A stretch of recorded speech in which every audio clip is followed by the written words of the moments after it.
Hello everyone. तो आज हम लोग स्टार्ट करने वाले हैं ज्योमेट्रिकल ऑप्टिक्स का बेसिक्स की डीपीपी का डिस्कशन।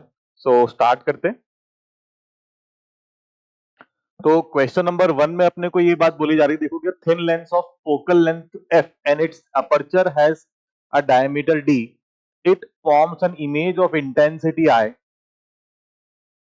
ठीक है।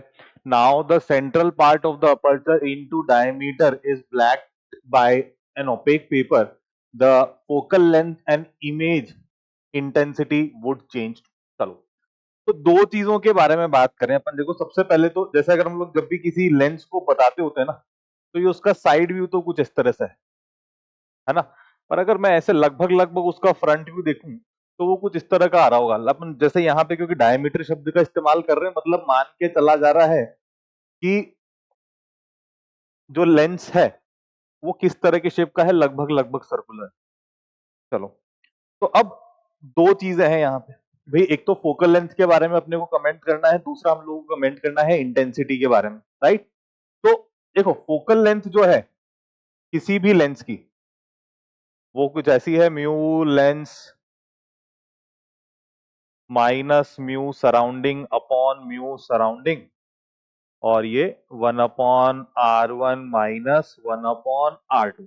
अब एक सिंपल सी चीज ये बोलो कि अगर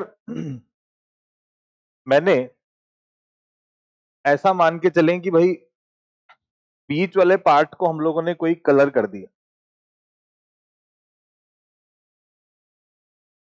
है ना, बीच वाला पार्ट हम लोगों ने ब्लैक आउट कर दिया जैसे दिख रहा है, ठीक है। तो क्या उससे रेडियस पे फर्क पड़ेगा? काला कर देने से रेडियस पे तो फर्क नहीं पड़ेगा। तो यानी कि ये वाला जो पार्ट है ये कैसा रहा? अनचेंज्ड रहा, कोई चेंज नहीं आया। सिमिलर वे में काला कर देने से मीडियम की रिफ्रेक्टिव इंडेक्स पे थोड़ी फर्क पड़ेगा। मीडियम का रिफ्रेक्टिव इंडेक्स है मीडियम में लाइट की वेलोसिटी अपॉन वैक्यूम में लाइट की वेलोसिटी, है ना। सॉरी, उल्टा बोल रहा हूं मैं, वैक्यूम में लाइट की वेलोसिटी अपॉन मीडियम में लाइट की वेलोसिटी। तो अब इस चीज पे तो फर्क पड़ने वाला नहीं है ना। तो यानी कि ये जो लेंस है म्यू, ये भी कैसे रहेंगे?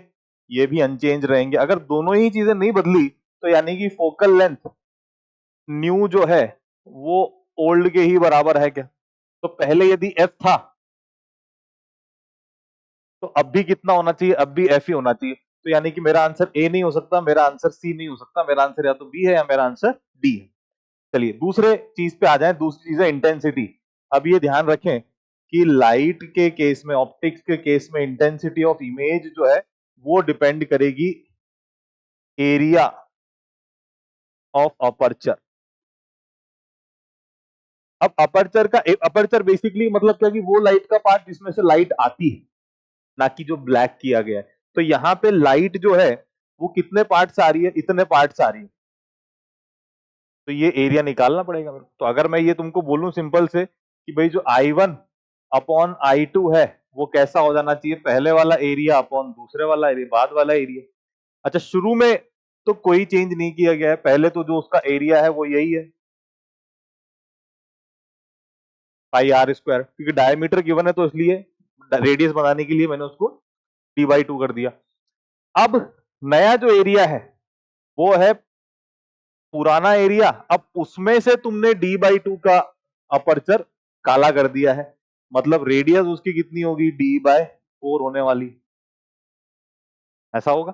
तो इस सब तरफ से πd² कैंसिल आउट कर दिया तुमने। I1/I2, 4 भी उड़ा दो सब जगह से, तो ये ऊपर बचा 1, ये बचा 1 माइनस 1/4, कितना हो गया? 3/4 हो गया। तो यानी कि अगर मेरे को I2 चाहिए तो वो कितना होगा? 3/4 ऑफ I1 होना चाहिए, राइट। अब देख लें कि ऐसे इंटेंसिटी कहां नजर आ रही है, बी और डी में से। Clearly option number D same बात करता हो, है ना। तो अपना आंसर हो जाना चाहिए पहले क्वेश्चन का डी।